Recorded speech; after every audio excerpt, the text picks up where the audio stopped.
Portland, Oregon is a community with 2 million people in its metropolitan area.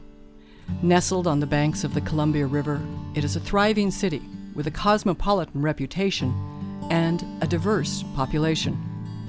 However, before World War II, Portland was drastically different. As the city struggled to recover from the effects of the Great Depression, it was also dealing with an increasingly racist population.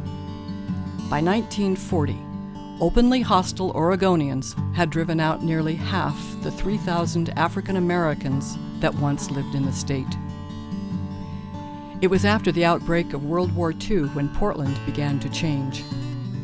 A man named Henry James Kaiser started the Oregon Shipbuilding Company, constructing the Liberty ships used in the war. As the ships rolled out, thousands of workers rolled in. Electricians, steelworkers, and welders came from across the country to lend their efforts to the war. But with a severe housing shortage in Portland, the workers were having difficulty finding a place to live. In 1942, construction began on what was then the largest housing project in the world. In less than a year, Vanport City was created. As workers continued to arrive, drawn by the promise of jobs and housing in Vanport City, Portland's racial profile began to change as well. An estimated 7,000 of the newcomers were African Americans. They more than tripled Oregon's black population. By 1943, Vanport had become the second largest city in Oregon. More than 40,000 people lived there, nearly 20% African American.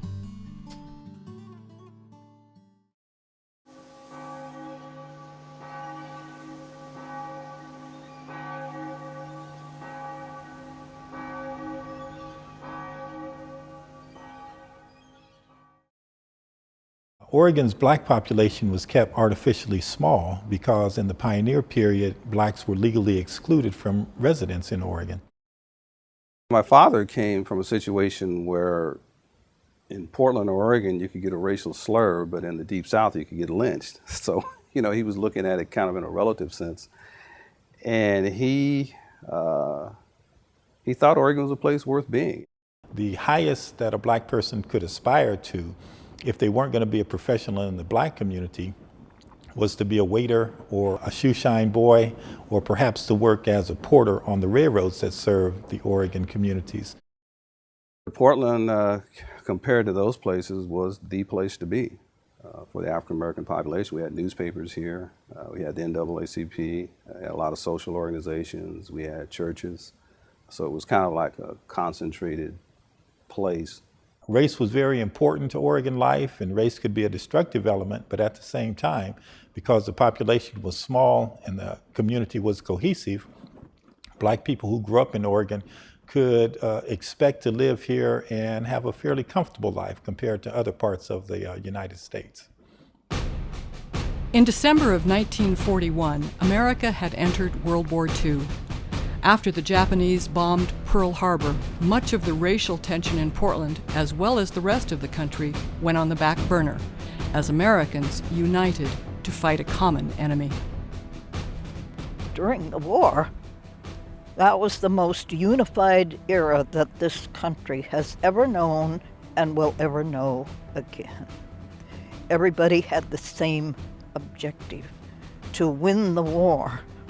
Everybody had one thing on their mind, that was making ships to beat Japan, okay? And it was one of these praise the Lord and pass the ammunition things. During World War II, the traditional source of labor for much of the country's industry, young white males, were on the battlefields of the war all over the world.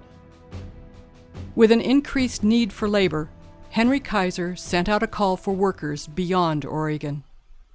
They sent newspaper articles all over the country.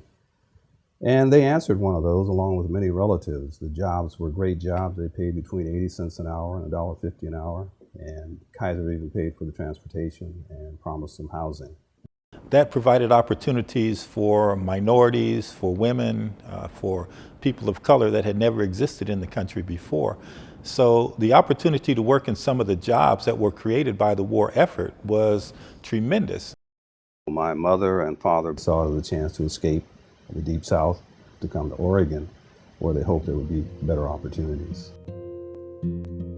Vanport was in total integrated because blacks and whites both lived there, but there were certain parts of Vanport that blacks lived in and certain parts that whites lived in. Most African Americans lived in a place, in an area that was divided up into about 4 or 5 different neighborhoods. And I think the mentality of people back then was that, you know, blacks are a lot more comfortable being with each other, and whites are more comfortable being with each other. It's not true to say that there was no discrimination in the Vanport experience, because black workers, although they did much better in Vanport than they had done in any other part of the country, in the South in sharecropping or in the urban ghettos of the North, blacks were still not offered the same opportunities even in the shipyards here and the wartime industries here that whites were. Although the city was officially segregated, the children of Vanport lived without a sense of a color barrier. Oh, there was discrimination, but there was always a white kid that stuck up for him.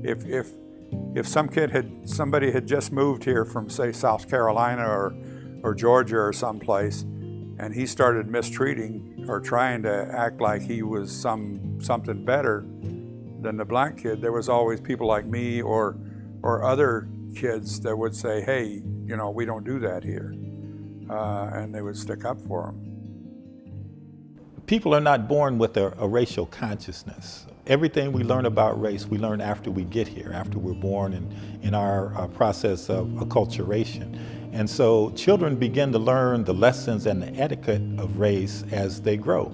So a youngster who came here from the South, black or white, would use a particular pattern of relationships with members from a different race that had been consistent with how they were raised in that part of the country that they came from. They would have to relearn that here. If you were a white person who came to Vanport from the South, simply the fact of going to school with a black person would have been dramatically different than you would have experienced at any other point in your life.